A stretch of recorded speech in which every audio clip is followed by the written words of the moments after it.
Welcome to this presentation covering Chapter 12 of our textbook. The topic of this chapter is the reality of assent. Let's see how this topic fits into our framework about contracts. As you may recall, hopefully you do, we have four elements to contract law. We have agreement, consideration, capacity, and legal object.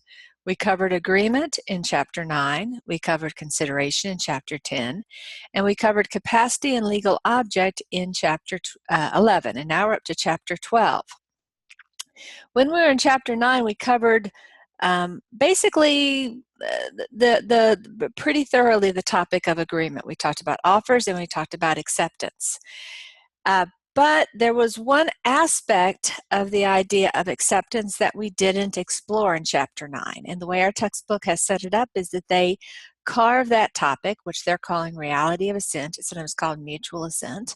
There's other names for it as well, but we'll call it reality of assent just so we can stay in concert with the textbook.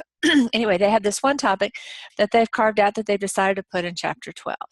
To me, it would have made more sense to put after Chapter 9, but we're going to do it the way that they write them. So let's get started. So again, we're talking about the topic of agreement, specifically the topic of acceptance. Before we go forward, let's go back to our document here. So let's go to our previous document. So when we were in Chapter 9, we were looking at this material right here. We were talking about that first element of contract law, which is agreement. We talked about the fact that every agreement has to have an offer and it has to have an acceptance. And we talked about how the fact that each offer had to have three elements. And the first element was the offeror must manifest an intent to be bound by the offeree's acceptance. Under the acceptance three requirements, we have a similar one here. Just like the offeror must manifest an intent to be bound, the offeree has to manifest an intent to be bound by the acceptance of his or her offer, acceptance of the contract. So as you can see, this first one is partnered with this first one. Then going to the next one, we see another requirement of offer is the terms of the offer must be definite and certain. Put that in green. Well, we see a similar requirement under acceptance. An agreement must be to the same definite and certain terms of the offer. And we have a third requirement for offers, which is the offer must be communicated to the offeree or to the offeree's agent. And you can see we have that same type of requirement for the acceptance. The acceptance has to be communicated to the offeror or to the offeror's agent. That would also work. So you can see how these are in parallel structure. Now we're going to talk more about this category right here. I'm going to put it in bold just so we can maybe blow up the font a little bit so we can play a little bit more with this section. That's where our attention is going to be. So let's get started. Let's talk about the idea of meeting of the minds. The idea here is that when I meet with somebody face-to-face or virtually, I've got certain ideas in my brain. Let's assume for a second that this is my brain. And the person that I'm meeting with has certain ideas in his or her brain, too. They may be the same ideas. They might be very different ideas. It's very difficult for us to know what's in another person's head. I might be planning on swindling you. I'm not going to reveal that information to you. I'm not going to say, hey, I'm planning on swindling you. These are my plans. This is how I'm going to go about doing it. I mean, that would be foolish because then you wouldn't fall for my plan. So sometimes people intentionally hide what is in their minds. That certainly happens. But sometimes the problem isn't so much that the person intends to hide, but that there's some type of miscommunication. One person has one set of assumptions, another person has another set of assumptions. Maybe the two people think that they're having a meeting of the mind, but in fact, they aren't really having a meeting of the mind. Because after all, I don't have a camera to look inside your mind, and you don't have a camera to look inside my mind. So when there appears to be a meeting of the mind, and there ends up not truly being a meeting of the minds, we call that a reality of assent problem. It looks like there was an agreement. It looks like we satisfied all 6 of these requirements. Let me flip back to here for a second. Looks like we had all of these boxes checked, but there was still a problem, and we're going to talk about what those problems could look like. Because at the end of the day, an acceptance that is based upon a lack of meeting of the mind isn't a true acceptance.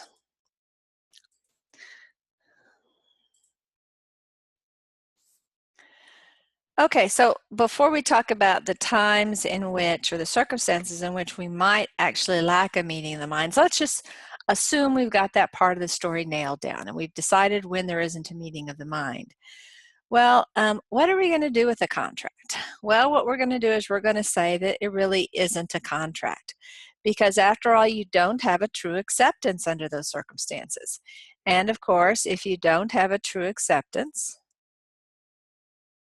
here, let me go back to our document.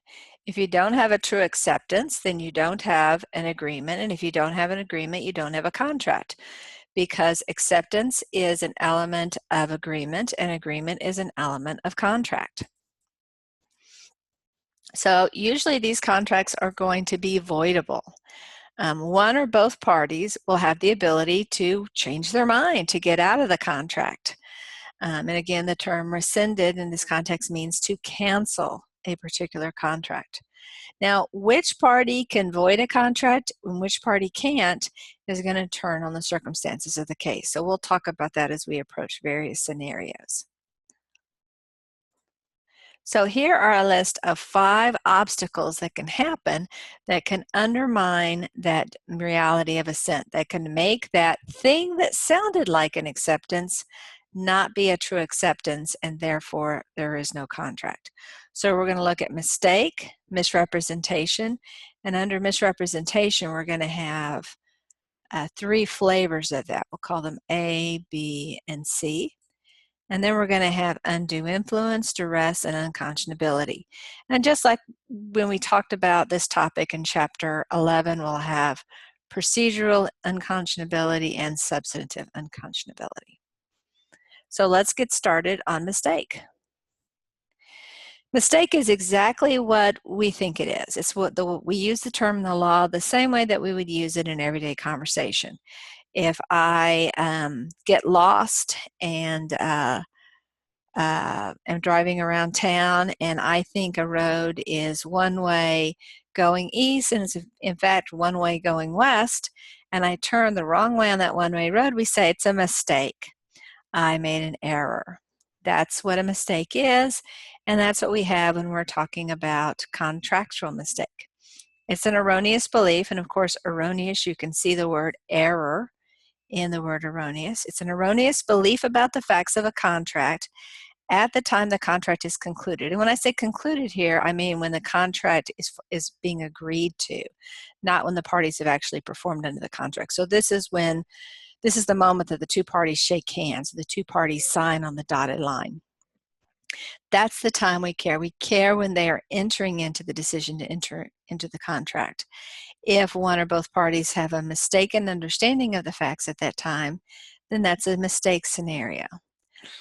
Obviously, the time of the mistake is important. If a person didn't have a mistaken understanding when they entered into the contract but developed a mistake later on, that's largely legally irrelevant, because it's when you were actually involved in the transaction that it's important, because if you understood the agreement that you were making at the time that you entered it, a later misunderstanding isn't going to change the validity of the contract. Not surprisingly, mistakes can be unilateral or mutual. You might consider this another word for this might be bilateral. We talked about unilateral contracts before, and of course unilateral is like a unicycle, one wheel, remember, with the person riding on it. Here we go, my very artistic, because I need to put a head on him, don't I? A unilateral contract has one wheel because there's one promise exchanged for an act. Well, a unilateral mistake is when only one of the parties to the contract is under this erroneous belief. So one party understands the facts as they truly are, the other party is mistaken. That's one scenario. And then there's another scenario which has a different legal outcome, and that's when it's mutual. Both parties have an erroneous belief. Sometimes they share the same erroneous belief. Sometimes they have different erroneous beliefs. It can go either way. Before we go any farther, I want to talk about a related idea, which I guess I don't have a point on the slides about this. This is the situation that sometimes people think, well, I didn't understand the law in this area, so my mistake was a mistake of law. Let's imagine that I am 20 years old, and in the college that I'm attending, I sign up with a local beer distributor to have a keg of beer delivered to my dorm room every Friday. It's a year-long contract. In the state in which I live in, it's lawful for 18-year-olds to drink. I think the contract is perfectly lawful. So I enter into it. The beer distributor just wants to sell beer, doesn't care that it knows that I'm not 21 yet, because in this state you have to be 21 to buy and consume beer. So they know what the law is, but they are choosing not to follow it. They're thinking they won't get caught. Well, it just so happens that the police do catch us, and the police might be saying, well, you are guilty of buying alcohol even though you're not 21.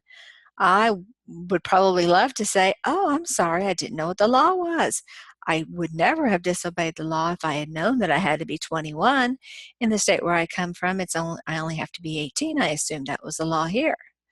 The police would listen politely, or maybe not, to me, but it would have zero impact upon what happened to me, because being mistaken about the law isn't an excuse for violating the law.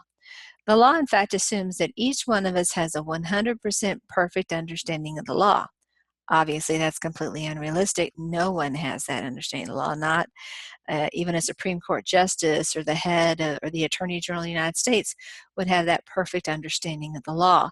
But our legal system assumes that level of knowledge, and doesn't assume it just of attorneys, but of every person in the society, even though that, of course, is not true. So when I talk about a mistake is an erroneous belief about the facts, we are not talking about the law, because while that certainly would be a mistake, it is not a mistake that has any legal significance, meaning you're not going to be cut any slack for not knowing how the law works. So let's talk about the topic of unilateral mistake. As we've already discussed, it's when one party is making a mistake. Imagine that I'm selling you my car. My car is a used car. I've had it for about 5 years, but it's in very good shape. We negotiate the price. We decide it should be sold for $10,000.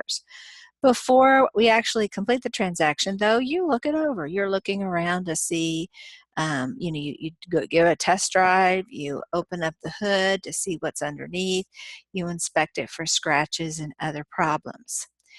But you miss a problem. Underneath the body of the car, there is a scratch on the underside, on the chassis of the car.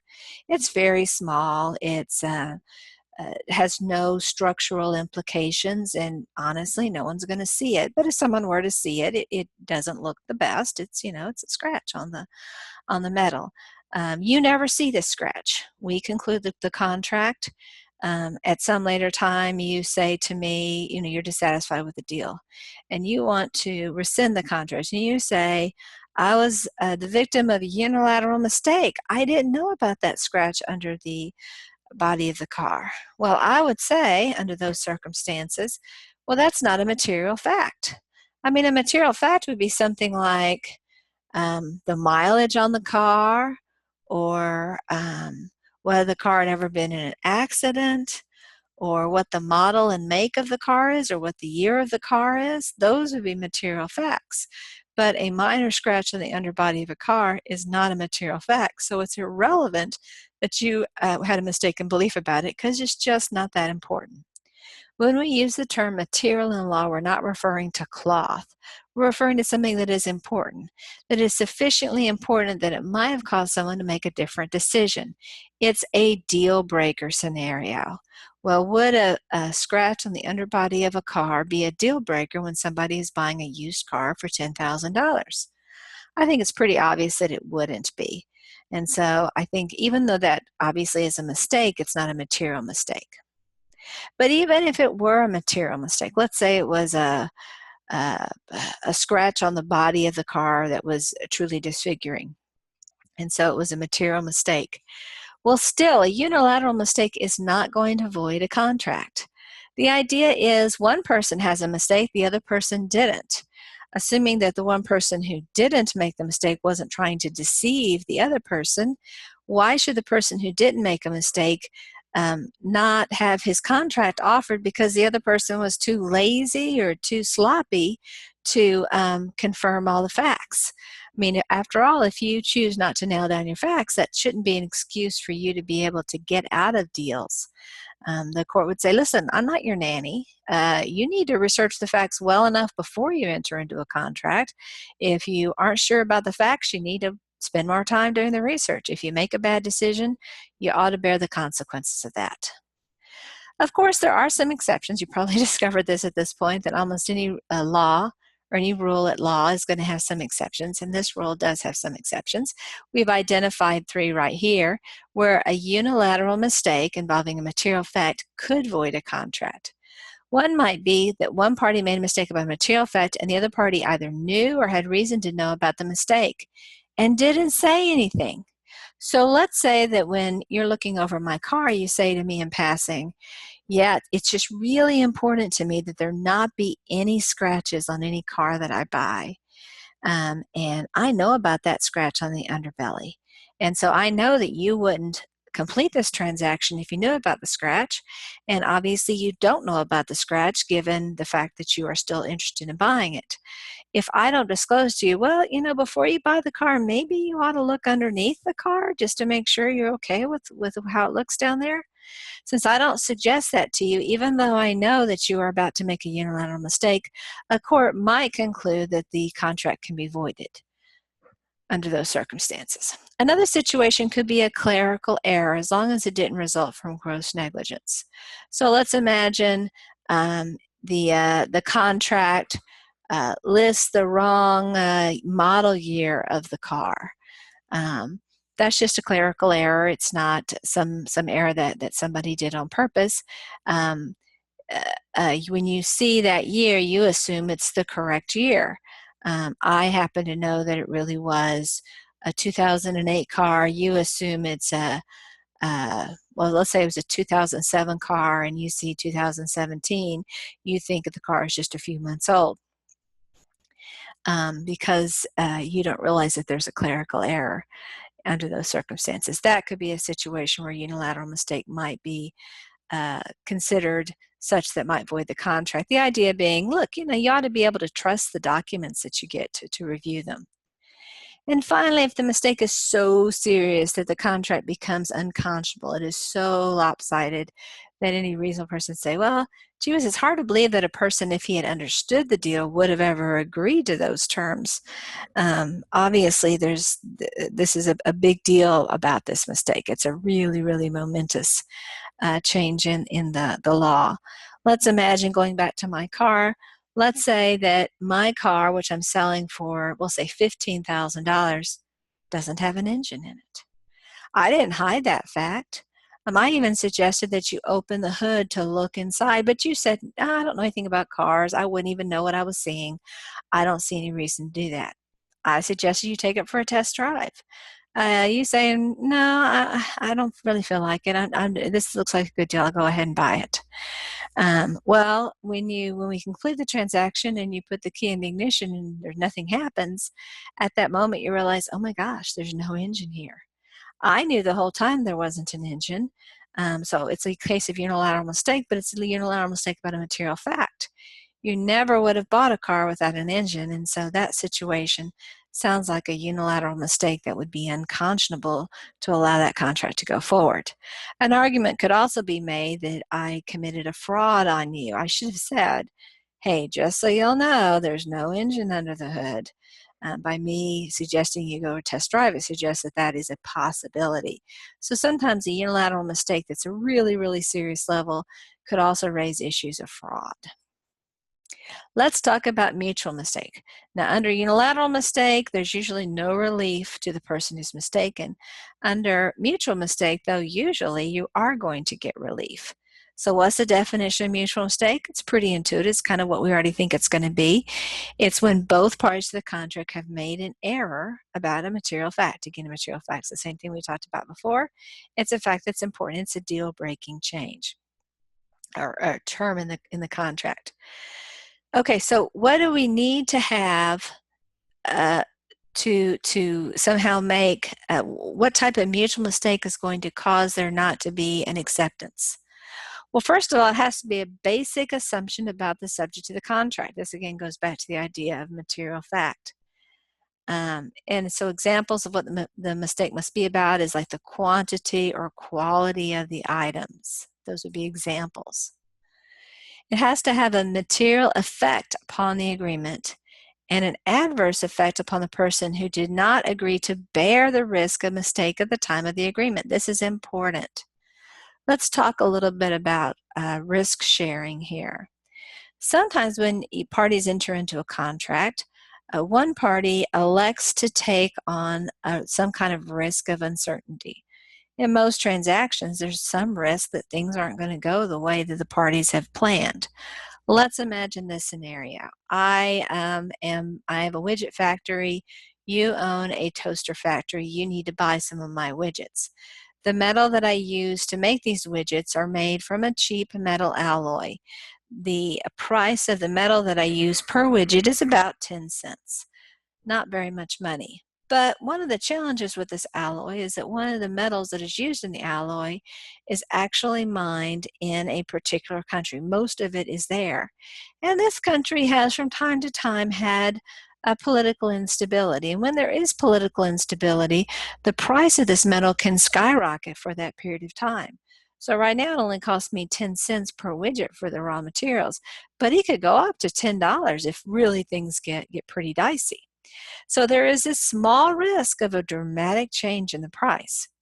So let's assume that I inform you about that risk. There's lots of different ways we can handle it. We could have a price established that reflects the current price of that metal. So when the price of metal is its normal 10-cent price, maybe you buy the widget for me at $1. But when the price is, say $3 per widget, now you're paying, we'll say $3.90. And if it goes up to $10 per widget, you're paying $10.90. Or maybe we have a deal that we need to renegotiate the contract whenever the price for this alloy rises above, we'll say $2. That could be another way of addressing it. In the first contract, you, the toaster manufacturer, are bearing the risk of a change in price. But we could have it the other way. We could have me, the manufacturer, bear the risk of the price change.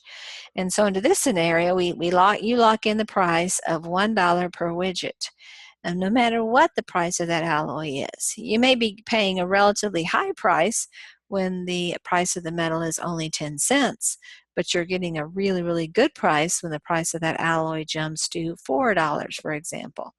I still have the contractual obligation to do that. So you can see who is going to bear the risk can be done in lots of different ways. It can be borne solely by one party, or solely by the other party, or somewhere in the middle.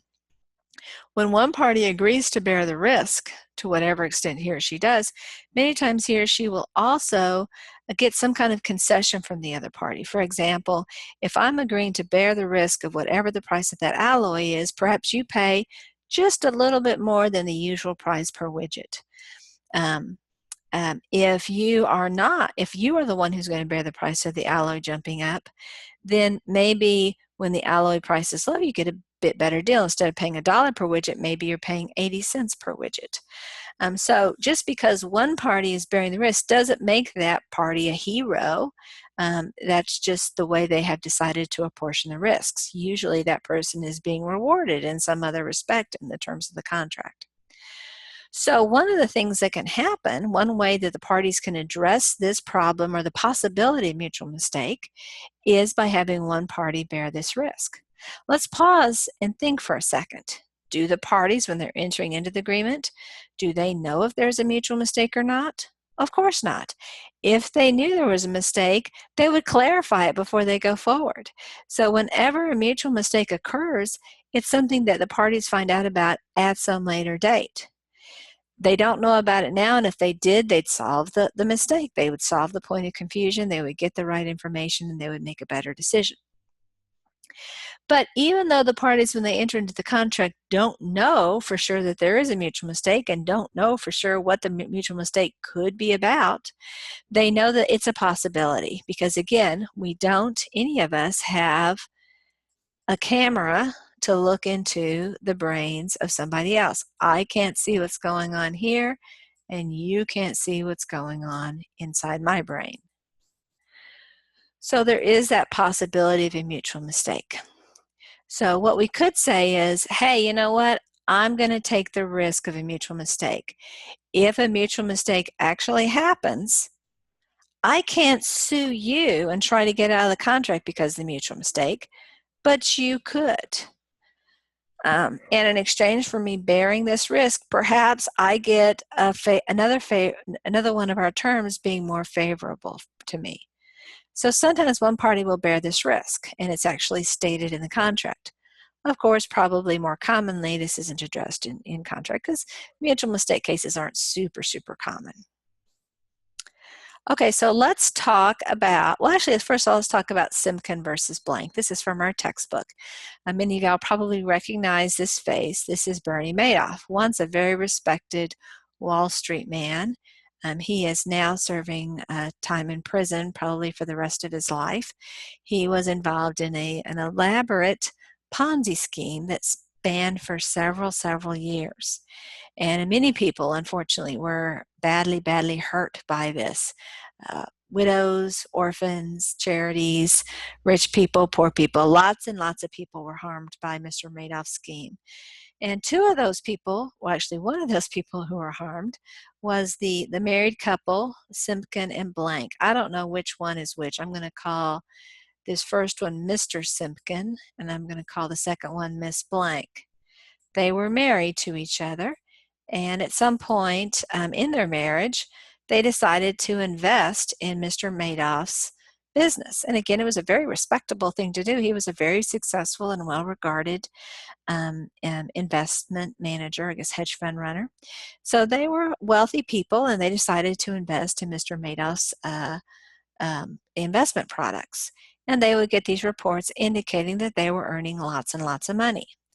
Unfortunately for them, their marriage failed. And so they filed for, or one of them filed for divorce from the other, and they decided to divide up their property. Let's assume they divided it up 50-50. I don't know if that was the case, but let's just assume. And let's say they had 20 million assets. Some of those assets was maybe a townhome or apartment in New York, some other stocks and bonds not related to Mr. Madoff,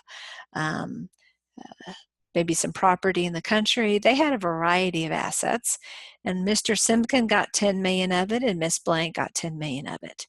The way they decided to, and of course at this time there's no indication that Mr. Madoff is anything other than a upstanding up man, and they're getting these reports saying that they're earning a very solid return on their investment.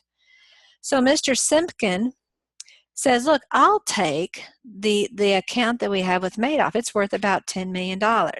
So that'll be the asset that I take of our 20 million. And Miss Blank will take all the other assets that are worth, again, about $10 million. So they go their separate ways, move on with their lives. And a matter of months, maybe even years pass before anything additional develops. Then, of course, the Bernie Madoff scandal breaks, and Mr. Simkin quickly realizes that what he thought was worth $10 million, what on paper looked like was worth $10 million, was essentially worth nothing. It had zero value. Now, at the time Mr. Simkin and Ms. Blank divorced, they both genuinely thought that the bundles of benefits that each was getting was worth about $10 million. So they thought they were dividing it up 50-50. Neither party was trying to deceive the other. They thought that they had reached a reasonable resolution. But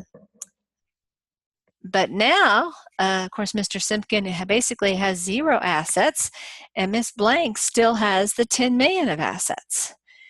Well, Mr.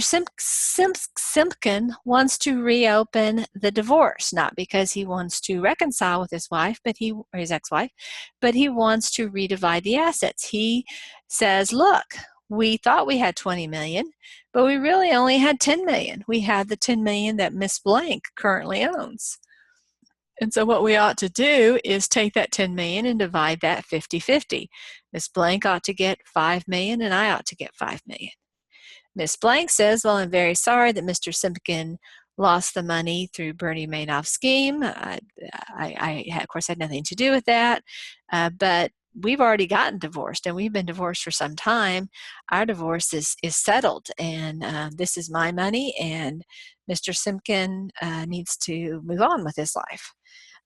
And under these circumstances, I think the court decided that with Miss Blank that they weren't going to reopen the divorce under these circumstances. Now, let's say, though, that Mr. and Mrs. Simkin, Mr. Simkin and Miss Blank had entered their divorce decree had entered on Monday. The Bernie Madoff scandal broke on Tuesday, and Mr. Simkin was filing his reopening of the divorce on Wednesday. My guess is the court may well have looked at it differently and might have been more open to redividing the pie to reflect the fact that there's really only $10 million worth of assets. So this is a mutual mistake case.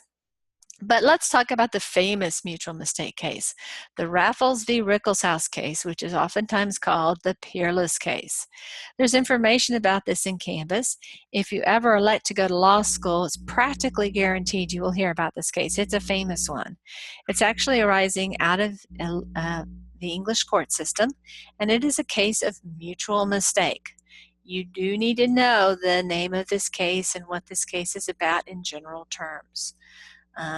So let me tell you basically what happens, and I don't remember which of the two characters is Mr. Raffles and which one is Mr. Rickleshouse. I'm going to make Mr. Raffles the merchant and Mr. Rickleshouse the port cotton seller. We'll call it what the actual term might be for that. Cotton seller. Okay. So anyway, Mr. Raffles goes to Mr. Rickleshouse office one day and he says, Mr. Rickleshouse, I need to buy some cotton in the next little piece. I need to buy it because I own a factory where I turn cotton into fabric that we then sell. And in the not too distant future, I'm going to run out of cotton, and so I'll need to buy more so I can keep my looms running. Mr. Rickleshouse does this type of transaction all the time. He says, that sounds great. The way apparently at this time period these types of contracts were done is that merchants would actually buy all of the cotton that would be coming in on a particular boat. And the idea, what would happen is that there would be an English boat that would leave an English port. It would go down to Mumbai, I guess it would have been called Bombay back then, but anyway, some Indian port where they were growing the cotton. The boat would be filled to the rafters with the cotton. The boat would sail back to England, and then the merchant who's going to make this cotton into fabric would take that cotton and start his looms going with this cotton. And so the idea was Mr. Raffles would buy all the cotton on that particular boat. A sight unseen because the cotton was pretty much fungible. I mean, one ball of cotton is pretty much the same as another ball of cotton, and all that would vary would be the size of the boat in terms of how much cotton it could actually carry. So anyway, Mr. Rickleshouse asks Mr. Raffles, how big of a boat do you need? How much cotton do you need? And Mr. Raffles shares the specifics. So Mr. Rickleshouse looks on his list of boats that would be coming, and he says, I see that the Peerless will be coming in. That seems to be about the right size for you. Would you be willing to enter into a contract for the Peerless boat? Where Mr. Raffles thinks to himself, yeah, that sounds good.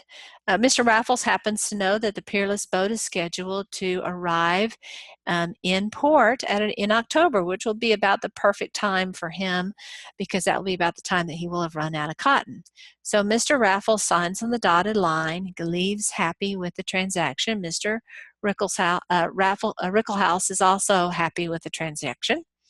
Several weeks pass. We're now into October, and Mr. Raffles again knocks on Mr. Rickleshouse's door and says, hey, I'm just back checking in on my cotton. Mr. Rickleshouse says, oh, okay, great. Good to see you, Mr. Raffles. As you know, your cotton is scheduled to arrive on the Peerless, and as you know, the Peerless will be arriving in December, so we'll be seeing you in about 2 months. Mr. Raffles looks at him strangely. He goes, I don't know what you're talking about, but the Peerless is actually in port right now. Let's look out the window and see the Peerless. So they stick their heads out, and sure enough, there's the Peerless boat. Mr. Rickleshouse says, oh, well, that's not the Peerless you have a contract for, though. I didn't know there were 2 Peerlesses, but the Peerless one you have a contract for is the December Peerless. And Mr. Raffles goes, well, I don't know anything about the December Peerless. The one I have a contract for is the October Peerless. So when these 2 individuals signed that contract several weeks ago, they signed a contract, or Mr. Raffles signed a contract to purchase the cotton on the Peerless. What they didn't nail down is which Peerless or when the Peerless was scheduled to arrive. So they were both thinking that it was the other boat. They were not actually having a meeting of the minds. Neither one of these men intended to deceive the other. Both of them were innocent of the point of confusion. They thought they had a meeting of the mind, but in fact they were thinking of separate things. So this is how mutual mistake happens. So when this happens, when there is mutual mistake, the court will try to find a reasonable interpretation from the context of the agreement. I mean, is one a better reading than the other? There may be some way of saving the arrangement. But in this case, there really wasn't. Mr. Raffles needed the cotton in October. He didn't need it in December. And Mr. Rickleshouse had no ability to purchase or to have access to the cotton on the October Peerless. Perhaps someone else had already bought that cotton. So there didn't seem to be a solution that would work. Here is a picture of one of the Peerless boats. I'm not sure which one it is, or not a picture, but this is a painting of it. If you want more information about this case, again, you can find information on in the appropriate module for Chapter 12. So in this particular case, what the court said is, look, this in a mutual mistake situation, there just was no meeting of the minds. So it sounded like that there was an offer and acceptance, and that the acceptance was to that particular offer. Both parties thought that they had an acceptance, but there truly wasn't an acceptance. There was no true reality of assent. Because there was no true acceptance of the offer, there was no agreement, therefore there was no contract. So there was no obligation that Mr. Raffles had to buy the cotton on the December Peerless, nor was there any obligation on Mr. Rickleshouse's part to provide cotton from the October Peerless boat. So that is our first category. We've talked about the first area that we can lack mutual assent. We talked about how with unilateral mistake, the contract is going to be in force. When it's mutual mistake, the contract may be voided or rescinded. May be rescinded. Again, it's possible it can be saved. It has to be a material fact.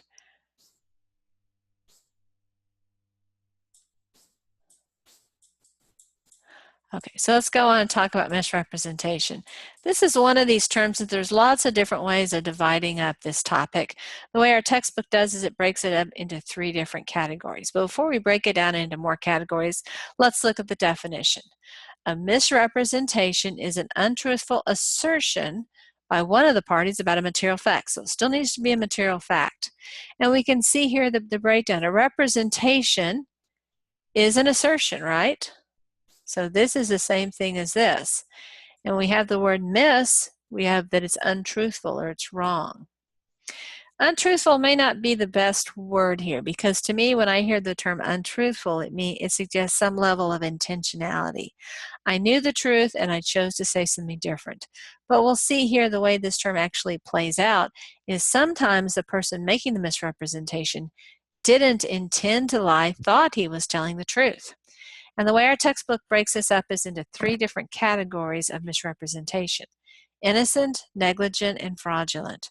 Probably without me talking any more about these topics, you can probably figure out what these mean. But let's drill down just a little bit these topics to get a little bit more detail. And again, these are somewhat arbitrary. More commonly, I've seen these 2 categories combined oftentimes. But for the purpose of our class, we'll see these 3 as 3 separate buckets. So what is an innocent misrepresentation? I mean, it's what you think it is. The person said it and they believed it to be true. They reasonably believed it to be true. Going back to my example of the car that I'm trying to sell that has a scratch under the chassis. The person who's buying my car says, are there any scratches on it? You know what? I had no idea there's a scratch underneath the car. I'm pretty careful about my maintenance of the car, and I'd actually looked underneath and I hadn't seen anything. So I say, nope, there's nothing underneath. I mean, you're welcome to look, but there's nothing there. And I think when I'm saying this that I'm telling the truth, and I feel like I've got a good basis for saying that, even though it's untruthful. Well, that would be an innocent misrepresentation. Because it's innocent, because I genuinely and reasonably believed it, I lack scienter. Scienter is a legal term. Let's break this one down a little bit. We can see almost the beginning of the word science in here. In Latin, there is a verb, scire, which means to know. It's the infinitive form. So you can see in this word, just like you have in the word science, what is science but to know something, right? That's the goal of science, to know how our natural world works. So scire is to know. So when you lack scienter, you lack knowledge. You didn't intend to lie. In the law, scienter usually means that the person acted deliberately or knowingly. In other words, they knew what they were doing. They're guilty. They have kind of an evil mind, or at least a knowing mind under these circumstances. But in this case, with innocent misrepresentation, there is no scienter. And that's pretty significant in the law. I mean, we all make mistakes all the time. Maybe I assume it's not raining right now. It is raining, but I'm in a building that is on the first floor with no windows around it, and so I can't see or hear the rain. I had read the paper this morning and it indicated that there wasn't any probability of rain. So my belief that it's not raining is reasonable. And so someone in my class says, hey, Professor Groover, do you think it's raining? And I say, no, I don't think it is. When in fact it is, my misrepresentation is innocent. I don't have any scienter under those circumstances. So let's say that I enter into a contract with somebody, again, going back to my car example, and there is actually that scratch underneath. And let's assume that that was a material fact, because of course we need a material fact. Because I didn't intend to mislead the person, the innocent person, the person who believed my misrepresentation, is not going to be able to successfully sue for damages, but he can rescind the contract. Obviously, I can't rescind the contract because that would be a unilateral mistake situation, right? But he can rescind the contract. He can't sue me for damages, but he can eliminate his obligations under the terms of the contract. That is innocent misrepresentation. Negligent misrepresentation, as you probably assumed, is a little bit more serious. This is when I'm equally innocent in terms of the fact that I believed what I was saying, but it wasn't reasonable that I believed it. I didn't exercise reasonable care. That's just another term for saying I was negligent. So going back to my example, this time I have no idea if there's scratches underneath my car. Lots of different people drive my car. It is entirely possible that there has been some incident about which I am unaware where the body of my car has been harmed. The person asks me, are there any scratches underneath the car? I say, oh no. I don't know of any, so I'm not lying. I think more likely than not that's probably true, but I really don't. I haven't exercised reasonable care in finding out that answer before I say that. It ends up that that's not a true statement. So that's an example of negligent misrepresentation. Because even though I didn't intend to lie, because I didn't use reasonable care, the law will act as if I had scienter. Let me go back here to our term. Scienter exists when a person acts deliberately or knowingly. The idea is I acted deliberately or knowingly by not confirming the fact. I should have said, you know what, I don't know if there's any scratches underneath the car or not. I encourage you to look yourself, or let's look together and see what we find. But by me acting like I had knowledge, which, I kind of sort of thought I did, but didn't quite, I would be found to have scienter under those circumstances. Because I am found to have scienter under these circumstances, we'll see that the impact of negligent misrepresentation on me, the misrepresenter, is significantly more serious than it would be if I were the innocent misrepresenter. In fact, the consequences of negligent misrepresentation are the same as they would be under fraudulent misrepresentation. Now, let me backtrack. That's not 100% true. I'm going to be honest with you. Under contract law, the results will be the same, but whenever you have a misrepresentation situation, usually there's other theories that the victim can advance, including some tort theories, possibly even some criminal law potential remedies might exist. And so the reality is that I might be able to assert additional claims when there really and truly is an evil heart on the person who's making the statement. The person knew it was false and said it anyway. So even though under contract law the remedies of the victim are going to be the same, they're probably not going to be the same under tort law. And so it is useful to distinguish between negligent misrepresentation and fraudulent misrepresentation, which is our next category. If you're a smart plaintiff, you're not going to be settling for just one of these remedies. You're going to list them all if you have a reasonable basis in fact for them. And you're also going to be looking for tort and other remedies, maybe statutory remedies. So let's look at our next category. This is fraudulent misrepresentation. What is fraudulent misrepresentation? Well, it's a false representation. Of course, we've seen this before, of a material fact. That's also familiar.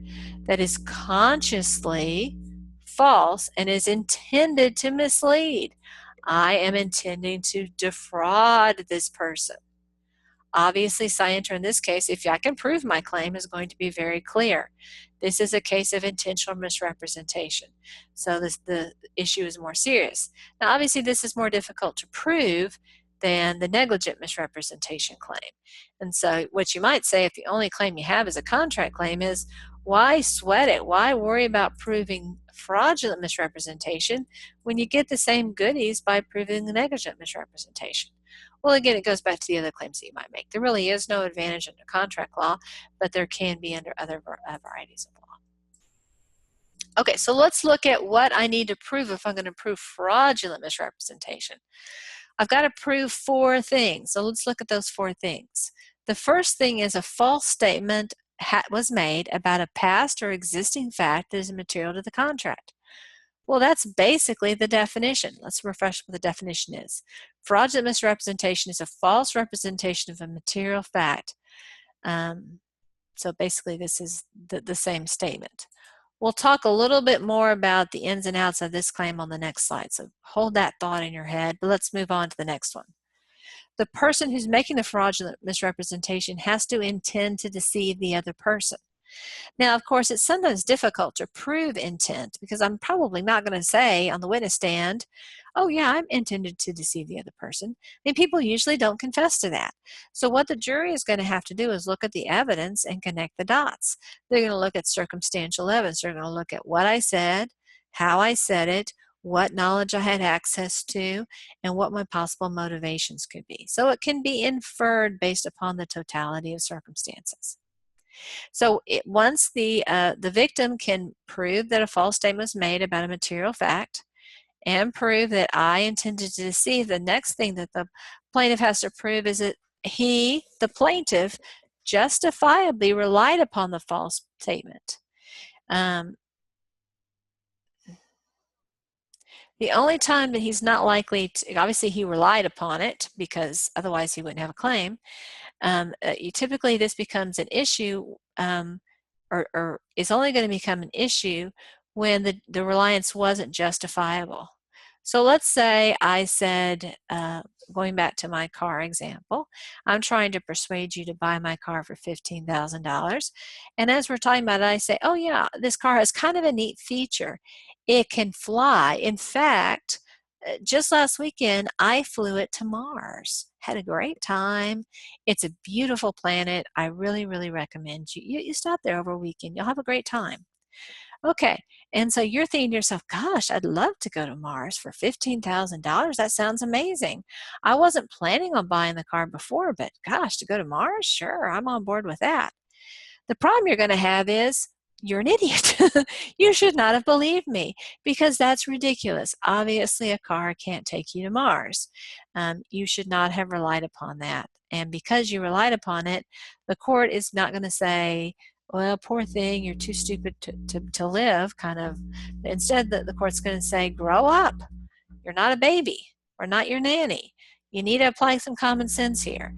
You shouldn't have believed that garbage, so we're not going to consider it fraud because no one would believe that in the real world except for you. So usually this isn't that controversial, but if there is some level of you being really, really silly, the judge may find that your reliance was not justifiable.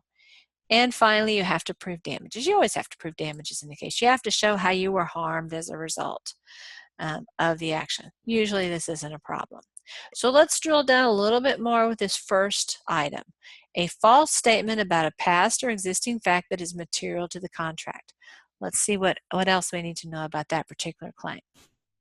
Okay, so first of all, the statement of fact does not need to be an actual assertion. Those words don't have to come directly out of my mouth. For example, let's say that before you came to look at the car, I rolled back my odometer reading.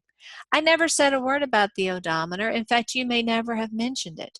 I did notice, though, you looked over and looked at the odometer.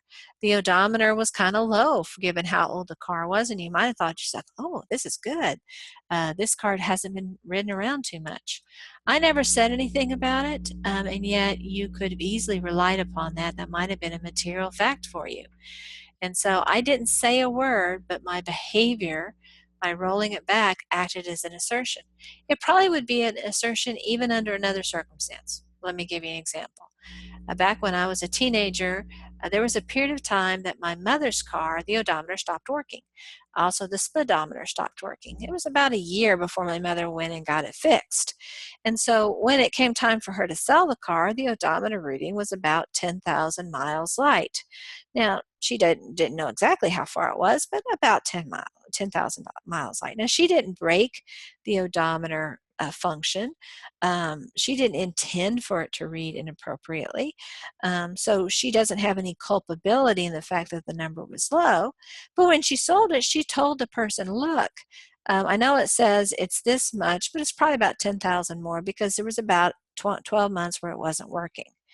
If she had chosen to say nothing, it's possible her silence, given the misstatement on the odometer, could be considered a fraudulent misrepresentation.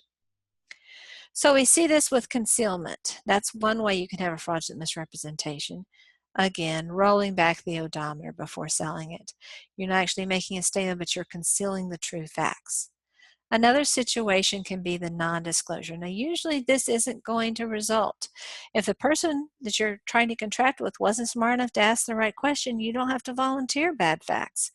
But in the case like I gave with my mother when the odometer was broken, that's probably a situation where you probably would need to disclose that because the actual data the person can see is misleading.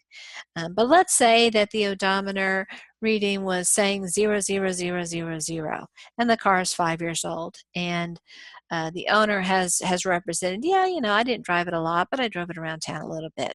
So automatically, the buyer knows that odometer reading can't possibly be accurate, but he never asks any questions about it. I would say into that situation that the current owner doesn't have a duty to disclose because it's obvious that the reading itself has to be wrong. If the person who's buying it doesn't care, there's no need for the current owner to tell what's going on there. So let's go on to undue influence, our third topic. So we've talked about mistake and we've talked about misrepresentation. Under mistake, we talked about unilateral and mutual mistake. Under misrepresentation, we talked about innocent, negligent, and fraudulent. In all of these cases, the innocent party gets to void the contract. In innocent misrepresentation, he just gets to void the contract, he doesn't get damages. In negligent or fraudulent situation, he gets to rescind the contract or void the contract, and he also potentially can get damages. So we'll go on and talk about undue influence, duress, and unconscionability in our next section, our lecture number 2. Thanks for your attention. As always, if you have questions about the material, please be sure to email me, come by my office hours, or ask during class. I thank you for your attention, and I hope you have a great day.